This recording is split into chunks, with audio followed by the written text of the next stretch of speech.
खुदारा अम्मा, क्या हो गया आपको? इतने आगे की मत सोचा करें। वो लोग सिर्फ मिलने आए थे, आप तो ऐसे एक्साइटेड हो रही हैं जैसे डेट पक्की करके चले गए हैं। वो भी हो जाएगी, अगले तो 2 जोड़ों में ले जाने को तैयार है। लेकिन क्यों अम्मा? उनको अपने बेटे के लिए सिर्फ एहसास ही नजर आई है, और वो 2 जोड़ों में से ब्याने के लिए क्यों तैयार है? आप लोगों को ये बात समझ में नहीं आ रही। ये बात इतनी सीधी नहीं है जितनी आप लोगों को लग रही है। मुझे भी बेटा इसी बात की फिक्र है। हम पैसा देखकर तो अपनी बेटी का हाथ उनके हाथ में नहीं थमा सकते ना भाई। हमें पता करना चाहिए कि लड़के में कोई बुराई या कोई खराबी तो नहीं। अरे आप तो बस कर दें, बजाय अल्लाह का शुक्र अदा करने के कीड़े निकालने बैठ जाते हैं। पर इस दफा मैं तुम दोनों की नहीं सुनने वाली। हम लोग लड़के वालों के घर जाएंगे, लड़के से मिलेंगे, अगर अच्छा लगा तो हाँ कर देंगे। मगर अम्मा, वो लोग यहाँ तक आए कैसे? मेरा मतलब है, एहसास को कैसे जानते हैं?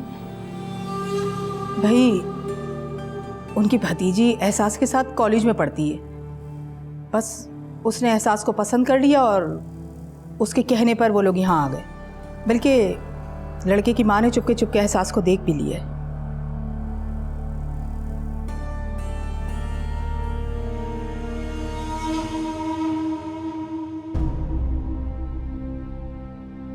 हम लोग गरीब जरूर हैं, लेकिन इज्जतदार लोग हैं। आइंदा अगर ये मेरे ऑफिस आई तो मैं इसे पहचानने से भी इनकार कर दूंगा। आपकी बेटी को छोड़ने आया था, अब चलता हूं।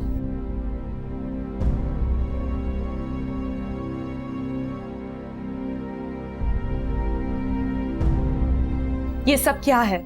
मैं क्या समझूं? कोई नई चाल या? इतना खुल के खेलने वाली क्या हुआ? खेल से डर गई? कम ऑन यार, खेल क्या सिर्फ तुम ही खेल सकती हो? मुझे भी खेलने दो ना। अब मेरी बारी है। What do you mean? आखिर तुम करना क्या चाहते हो? बोलो। तुमसे शादी करना चाहता हूं और तुम्हें करनी पड़ेगी।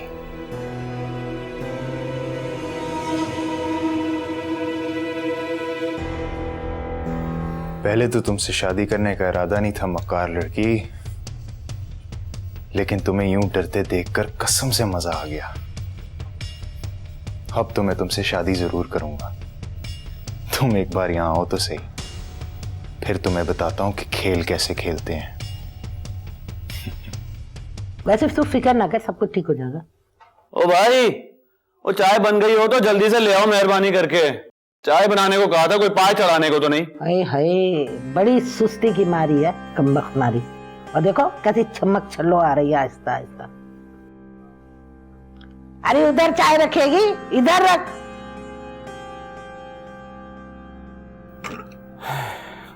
लो, चली गई है हाथ झटकती हुई।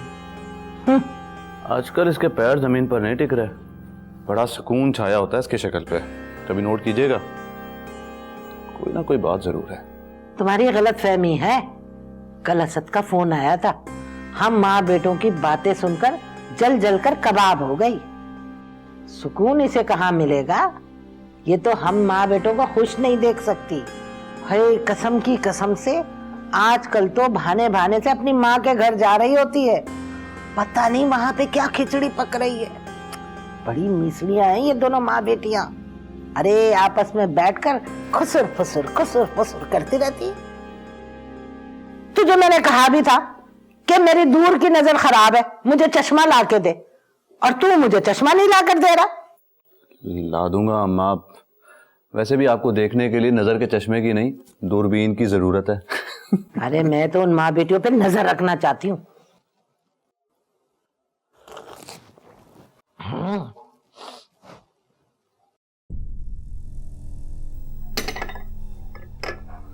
हाँ, उसके पेरेंट्स और भाई आए थे। और तुम्हारे घर वालों का क्या रिएक्शन था? अम्मा वगैरह तो काफी खुश थे, लेकिन अब्बा और भाई को खासी तसल्ली नहीं हुई। तुम तो जानती हो ना भाई को। अच्छा एक बात बताओ, पापा ने तैमूर को शाम को घर बुलाया है। वो उनसे कोई बात करना चाहते हैं। रियली?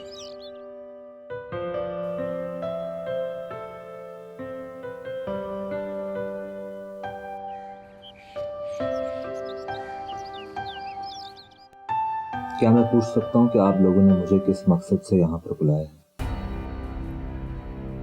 तुम्हें याद होगा कि पिछले हफ्ते मेरी मिसेज एक खास मकसद के लिए तुम्हारे घर गई थी। हाँ जी, याद है मुझे। मकसद भी और आपका भेजा हुआ शराइतनामा भी।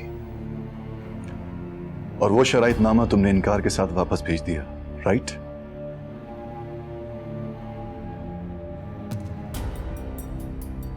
मैंने आज यहां तुम्हें अपना फैसला सुनवाने के लिए बुलाया है। मैं अपनी इकलौती बेटी वफा की शादी तुमसे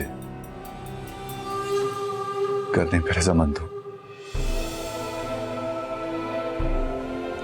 और ये फैसला मैंने हरगिज वफा की जिद से मजबूर होकर नहीं किया, बल्कि तुमसे मुतासिर होकर किया है।